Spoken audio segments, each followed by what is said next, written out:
Hey there, cats and kitties. I am the Blues Man, Johnny Blues, and with this video I'll be discussing my thoughts on episodes 9 and 10, respectively, of the anime series Coppelion. We're pretty much picking up right where we left off as 9 begins, with the Ozu sisters having had their asses handed to them by the main Coppelion unit, and being left behind, chained to a pole, essentially unconscious, as the Coppelion unit and the human survivors in this Fallout Japan head back to their hub, the planet. They are informed immediately thereafter, as Haruto has been out taking a walk, that the winds of change are oncoming, and in a negative connotation because the wind shifts are bringing the fallout right into the path of these survivors' settlement. And they have no choice but to have to get out of there now. So there's this great sort of strategic plan being put into motion because they know the Ozu sisters are going to wake up, they're going to be looking for them, gunning for them for vengeful purposes. They come up with this plan to split up into two groups. One is a diversionary group, which will be leaving first, and they figure they'll utilize sort of the sensory output that these Ozu sisters have, being able to tap into, human electromagnetic current and everything like that, what the body produces naturally, to figure out where they are and where they're going and that kind of thing, to lead them away, whereas the secondary group will be the survivors group, essentially, of those human survivors, and Taiko, who is the most medical you get in the Coppelion unit, who now has to deal with the oncoming birth of this woman's baby. Ibuki is her name. She's been pregnant and in labor for the past several episodes, and now it looks like that baby's oncoming. Now, she's freaked out about that, which is interesting because, she's never delivered a baby. She's afraid to put her hands on a human being sort of a puppet, a Coppelion.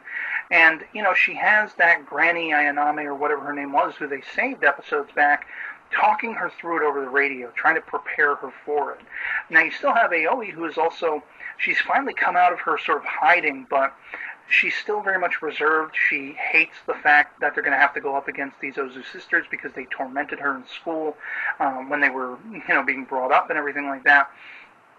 And she's been traumatized and scarred by that. Seems like she's pretty easily scarred when it comes to most things. But she did have an awesome moment, which I'll get to in a few minutes here.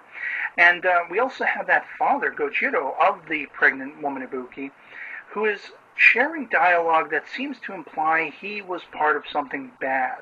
We find out he worked for the electric company, whatever that means. But the connotation is that, maybe he had involvement in whatever caused this fallout explosion to affect the entirety of Japan and make it effectively ruins, like Chernobyl. And so once they get this plan into motion, they set out. And that's where we reach episode 10. And just as they predicted, the Ozu sisters are fast on the heels of that diversionary group. They use white smoke to signal the survivors group to head out to the train station. As I much speculated, the train is going to be reanimated. They're going to try to hook the electricity up again and power it so that they can effectively escape. They're planning on meeting at a later point. But then there's this whole subplot about how the pregnant woman wants her husband saved as well, who happens to be part of the 1st Division. So they have to go and find him, and of course they end up in a sort of ambush.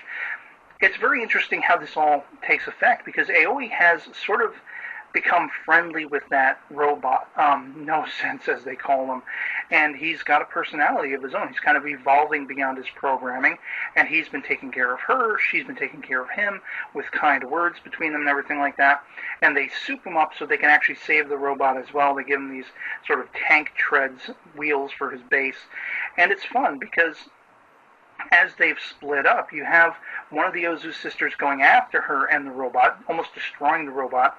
And this is where we see just how badass Aoi can be. If she focuses, she can fly. And I thought that was just dope as hell. That was awesome. When she floats and she gets away almost. And then, of course, once the robot catches back up to them and he nukes the Ozu sister out of her little boat that she's following Aoi when she's trying to escape, and you see her flying off in the distance because she just got bombed and everything like that, I laughed out loud.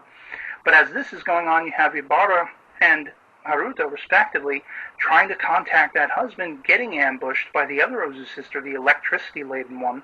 And of course they finally get away, through certain machinations and lots of weapon fire. They manage to actually catch up with No Sense, the robot, and Aoi. And, it's a firefight between the enemy and our heroes, so to speak. But then it all just goes insane when a giant spider-looking robot shows up, piloted by two First Division, sort of drivers or whatever you want to say, and boom, cliffhangers. So it's like, holy crap, it's just ramping up and ramping up with every step forward. And the question is, what's going to happen next? Are they going to be able to save these human beings and get out of this Fallout Japan? Are they going to be able to best the Ozu sisters, who seem indomitable to a point, and the First Division? Are they going to be able to stave off what the First Division wants to do? Effectively plague the world with this fallout. So, absolutely an engrossing pair of episodes 9 and 10, as I say. And I'd love to hear from you guys in the comments below, if you're able to post, what you thought of the previous two episodes of Coppelion, last week's and this week's. And, otherwise, I hope you're all doing well, and I'll catch you later. Peace.